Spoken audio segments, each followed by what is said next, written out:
Dear Korea, you spoiled me. I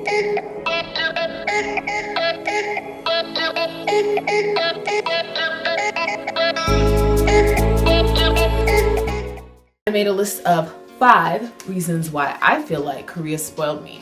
Like, most people are so happy to go home, and I was over the moon. I was like, yay, I get to go home. I was super excited, obviously, because I get to see my family, I get to see my friends. It was actually my mom's birthday, so surprising her. Okay, so I'm home, but my mom didn't know I was coming because I'm surprising her for her birthday. So hold on, let me. Please, oh my god, I can't believe this.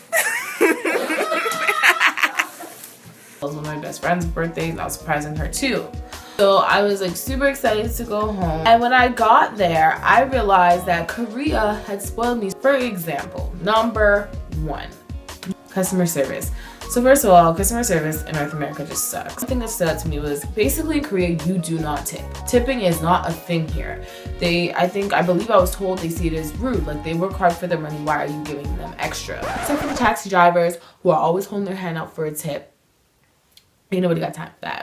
When you go into a restaurant, it's easy. You walk in, they seat you, they take your order. Sometimes you pay before the meal comes, or sometimes you pay after. But bottom line is, once you put in that order and once they bring the food to that table, you are good to go. You are set.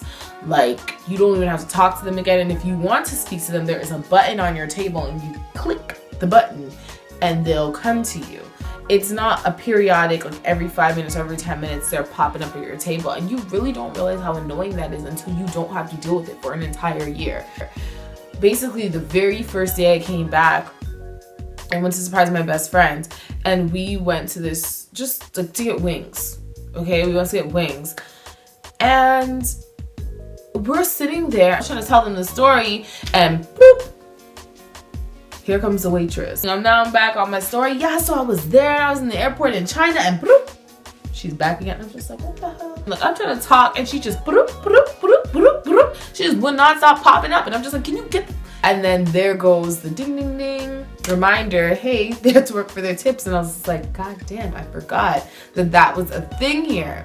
Reason number 2 that Korea spoiled me: Wi-Fi. There is Wi-Fi everywhere. Everywhere. You'll just be walking on your phone and all of a sudden you're connected.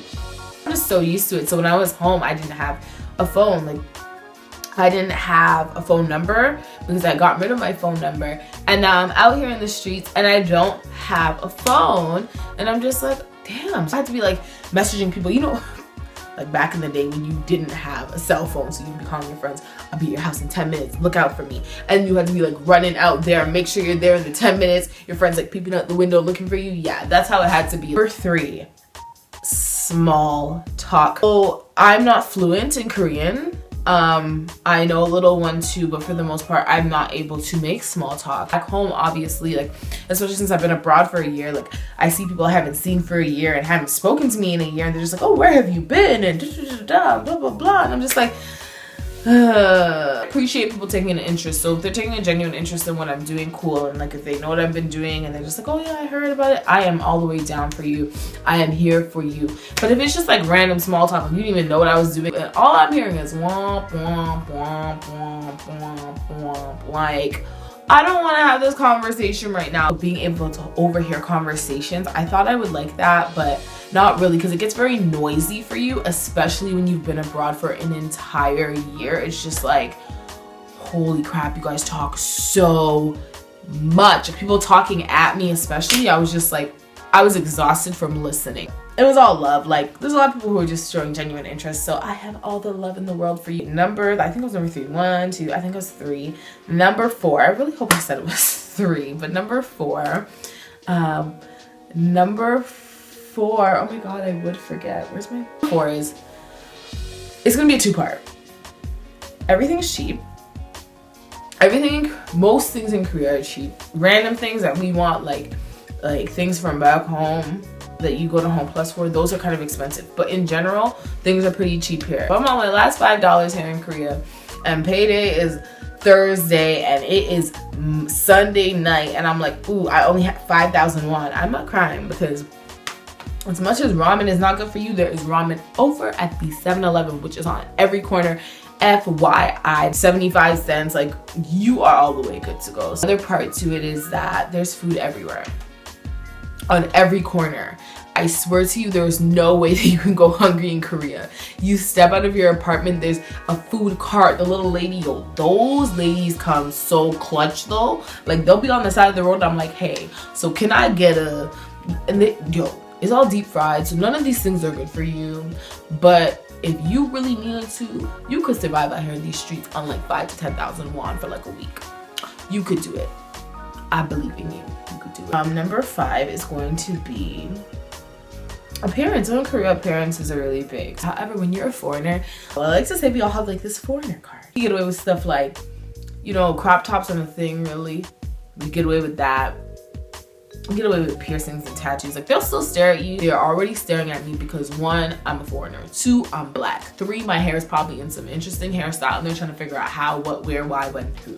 Like they're trying to figure out what is going on. What are these things coming out of my head?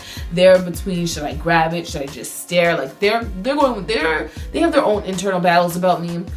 You can get away with a lot. AKA you can get away looking like Dusty McDusterson and still be able to travel on the streets. Like when I was home, I had to think about the fact that I've been away for a year, that my haters are out on the streets. I was trying to really walk out of my house looking a hot ass mess and I was just like, I can't walk out of my house like this. Bottom line is, you can go outside looking dusty in Korea. Back home, I couldn't do it because people were gonna look at me sideways if I went outside looking like struggle.